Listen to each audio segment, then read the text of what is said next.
দেখলাম পুলিশ দাঁড়িয়ে আছে, তাদের সামনে আসলে এই এই যাবতীয় মব চলছে। আহ, কেন পুলিশ নিষ্ক্রিয় থাকলো? তাদের বিরুদ্ধে তদন্ত করে আসলে কি ব্যবস্থা নেয়ার আছে? এর আগেও বহুত তদন্ত হয়েছে, কিন্তু ব্যবস্থার জায়গা হয়নি। যে আব্দুল হামিদের কথা বলছিলেন, যে তিনি যখন চলে গেলেন, স্বরাষ্ট্র উপদেষ্টা বলেছেন তদন্ত করে ব্যবস্থা নেওয়া হবে, তদন্ত কমিটি গঠন করা হলো, উপদেষ্টাদেরকে নিয়ে তদন্ত কমিটি গঠন করা হলো, তারপর তিনি ফিরেও আসলেন আমরা দেখলাম। এবং তিনি বলেছিলেন শাস্তি দিতে না পারলে স্বরাষ্ট্র উপদেষ্টাই নাকি পদত্যাগ করবেন। কিন্তু তারপরে সেগুলো আসলে সেই তদন্ত করে ব্যবস্থা নেওয়াটার মাহাত্ম্য কি?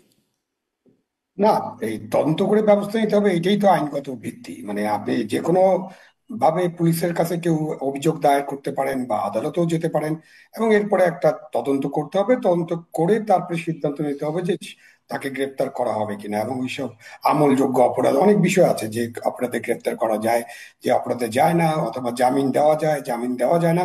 এগুলো তো ব্ল্যাক এন্ড হোয়াইট, এটা আছে। যেটা সারা বলছিলেন যে এই যে আমাদের এই না, আমি সংস্কৃতি কিন্তু বলছিলাম যে পুলিশের বিরুদ্ধে ব্যবস্থা নেওয়া হবে তদন্ত করে। হ্যাঁ, হ্যাঁ, কিন্তু পুলিশকে দেখলাম পুলিশের আমরা নিষ্ক্রিয় দাঁড়িয়ে থাকে, তাদের নিষ্ক্রিয়তার কারণ কি? তাদের বিরুদ্ধে কেমন তদন্ত করে আসলে কি ব্যবস্থা? না, ব্যবস্থা নিতে তো আমরা এখনো দেখিনি। বাট ব্যবস্থা তো নিতেই পারতেন, যেখানে আপনি বলছেন যে পুলিশকে দেখা গেছে। এবং তারপরেও কি, যাকে গ্রেপ্তার করা হলো তার তো আজকে জামিন হয়ে গেছে। একজন গ্রেপ্তার হয়েছিলেন মানে ওই ঘটনার কারণে, মব ভায়োলেন্সের কারণে বা এই যে মবক্রেসির কারণে। হুম, তো হুম। আর দুজন যে আদালতে হাজির হলেন তারা জামিন পেয়ে গেলেন। সেটাও কিন্তু একটা বার্তা দেয় যে আপনি কিছু করলে আপনি, হ্যাঁ, গ্রেপ্তার হতে পারেন, অথবা আদালতে গেলে আপনি জামিন পেয়ে যাবেন।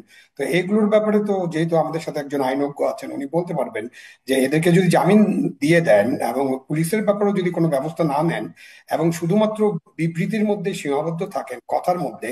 ওই যে তিন উপদেষ্টার একটা, আবু হামিদ সাহেবের ব্যাপারে বলছিলেন, কমিটি হয়েছিল, ওটার রিপোর্ট কোথায়? আমরা তো রিপোর্ট কিছু দেখি নাই। উনি ফিরেও এসেছেন, তখনও তাকে গ্রেপ্তার করা হয়নি। সেই কারণে তিনজন পুলিশ অফিসারকে সাসপেন্ড করা হয়েছিল।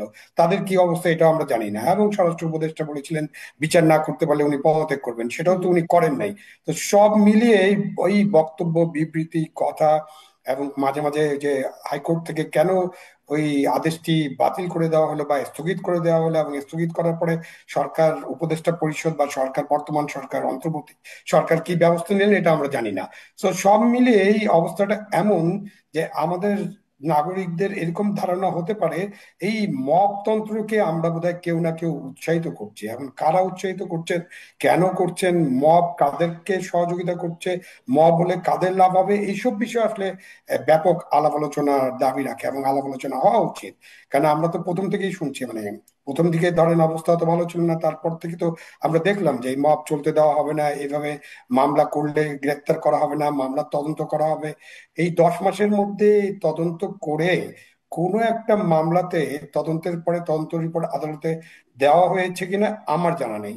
আমি আদালত পাড়ায় যেহেতু যাই না, বলতে পারি না। কিন্তু আমার ধারণা, মানে দিলে তো আমরা জানতে পারতাম, কোনো মামলাই তদন্ত করা হয়নি। এবং 10 মাস ধরে মানুষজন, কেউ কেউ পালিয়ে আছেন, কেউ আত্মগোপনে আছেন, কেউ মবের ভয়ে এদিক ওদিক চলে গেছেন। তো এই যে অবস্থাটা দেশে চলছে, এটা তো আইনের শাসন বলা যায় না।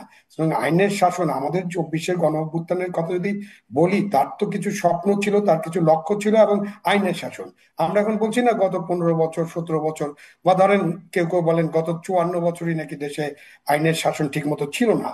তো এখন তো আইনের শাসনটা আনতে হবে। এখন একটা অন্তর্বর্তীকালীন সরকার আছে, একটা পলিটিক্যাল গভর্নমেন্ট, রাজনৈতিক বিবেচনা অনেক কিছু করে, অনেক অন্যায় কাজ করে, এবং অনেক কিছু অন্যায় হয়েছে, সেগুলো তো আস্তে আস্তে মানুষের সামনে আসছে।